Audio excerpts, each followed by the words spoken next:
Profunda fue la huella que Raúl Castro Ruz dejó durante su desempeño como estadista. Aquel hombre que siempre había preferido la discreción en sus cargos en el gobierno y el partido, que muchos apenas veíamos como un jefe militar, se descubrió ante el mundo como un político avesado, un interlocutor inteligente y culto, un líder respetado y con alta capacidad de convocatoria, y muy comprometido con la unidad y la paz, tanto para su pueblo como para la región y el mundo. Cuentan que en una reunión donde la meta de la integración latinoamericana y caribeña se puso en riesgo por la agresividad del entonces gobernante colombiano Álvaro Uribe hacia el líder bolivariano Hugo Chávez, se escuchó un vozarrón que se impuso sobre un peligroso intercambio de insultos y con la autoridad de su ejemplo reprendió a los contendientes y reclamó a los presentes pasar por encima de diferencias e intereses nacionales para lograr la unidad que salvaría a nuestros pueblos. Si Cuba, a la que años antes casi todas las naciones del continente le dieron la espalda, estaba ahí, sumada al esfuerzo integrador, ¿cómo no podían hacerlo los demás? Una no sabe si se hizo acompañar de un puñetazo sobre el buró, si lo hizo de pie o sentado. De hecho, ni siquiera puedo asegurar que sea cierto o se ocurrió tal cual me contaron. Pero lo que dicen que hizo Raúl se parece muchísimo al Raúl que convirtió la construcción de la unidad en uno de los objetivos de su mandato como estadista, comprometido en conquistar el sueño unitario al que el comandante puso tanto empeño. El camino de la unidad es también el camino de la paz. La unidad crea el ambiente necesario para el entendimiento entre los pueblos y en esa línea trabajó el general de ejército.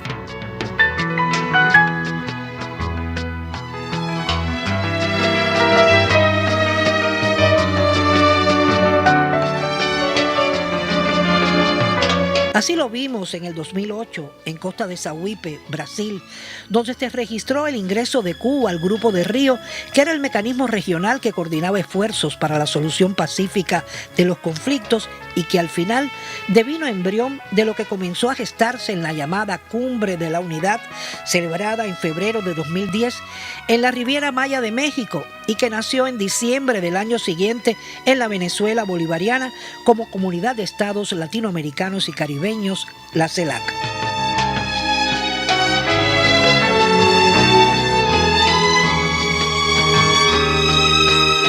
La Habana acogió en febrero de 2014 la segunda cumbre de ese mecanismo de concertación e integración con la asistencia de todos los países convocados.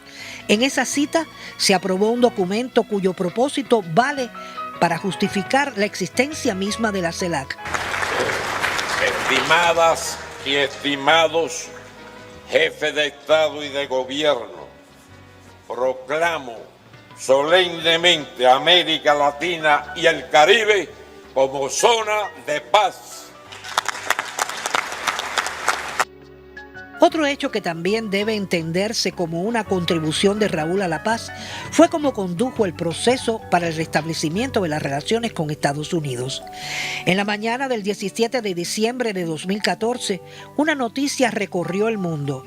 Los presidentes de Cuba y Estados Unidos anunciaban simultáneamente, desde La Habana uno y desde Washington el otro, la reanudación inmediata de los vínculos diplomáticos entre los dos países, rotos desde enero de 1961.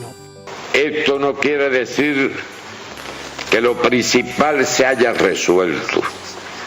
El bloqueo económico, comercial y financiero que provoca enormes daños humanos y económicos a nuestro país debe cesar. Lo anunciado en esa alocución en cadena nacional fue el resultado de varios meses de diálogos al más alto nivel que tuvo al menos un antecedente público.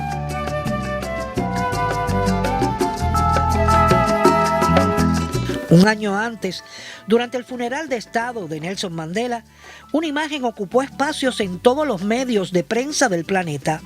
Raúl Castro y Barack Obama se saludaban e intercambiaban breves palabras ante las personalidades que asistían a la ceremonia y las cámaras que registraban el acontecimiento. En el vuelo de regreso a Cuba, la prensa que lo acompañaba preguntó sobre ese minúsculo pero premonitorio diálogo y Raúl dijo: Cuando lo vi que se me acercaba, le dije, I am Castro, y él me contestó, I know, I know. Y después, como si hablara para sí mismo, le escuchamos decir, ese es un asunto que hay que acabar de resolver.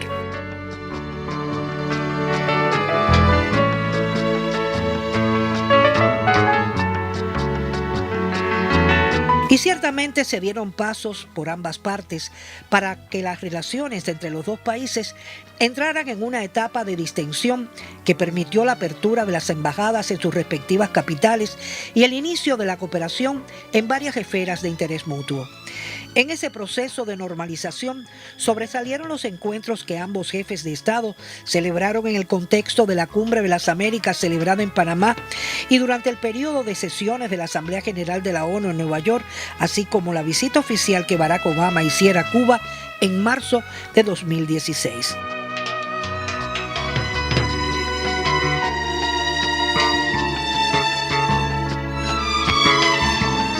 La Habana, ciudad maravilla, anfitriona de eventos que testimonian el compromiso de Cuba con la paz. Aquí y durante muchísimos años se llevaron a cabo los diálogos de paz entre representantes del gobierno colombiano y combatientes de las Fuerzas Armadas Revolucionarias de Colombia, Ejército del Pueblo.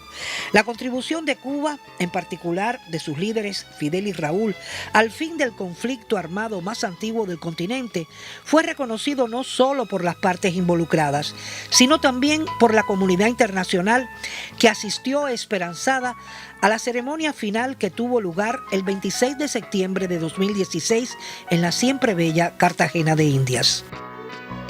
Allí, en la primera fila de los invitados, el experimentado combatiente vestido con el blanco de la paz aplaudía junto al pueblo colombiano la nueva etapa de concordia y reconciliación que se abría en aquella nación hermana.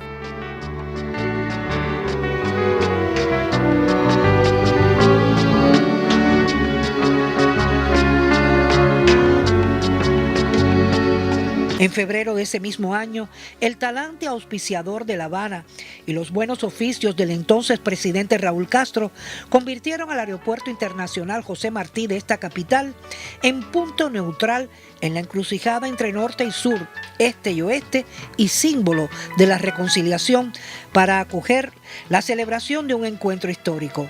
Desde Roma y con destino a México para una visita apostólica llegaba el Papa Francisco, mientras el patriarca Kirill viajaba desde Moscú. Ambos tendrían en Cuba una reunión privada, primera entre los representantes de las iglesias católica y ortodoxa, casi 1000 años después del cisma de 1054. Este encuentro consolidó la imagen de Cuba como puente entre mundos ideológicos y religiosos diferentes y confirmó a sus autoridades como anfitriones fiables para acoger esfuerzos de paz y unidad. Quizás las palabras del Papa Francisco lo resuman de la mejor manera. No quiero irme sin dar un sentido agradecimiento a Cuba, al gran pueblo cubano y a su presidente, aquí presente. Le agradezco su disponibilidad activa. Si sigue así, Cuba será la capital de la unidad.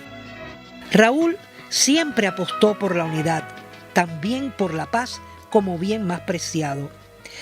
Incluso cuando se desempeñaba como ministro de las Fuerzas Armadas Revolucionarias, afirmó en más de una oportunidad que se ganaba la guerra evitándola, porque solo la paz conduce al desarrollo y a la prosperidad de estos pueblos y a la armonía entre los estados.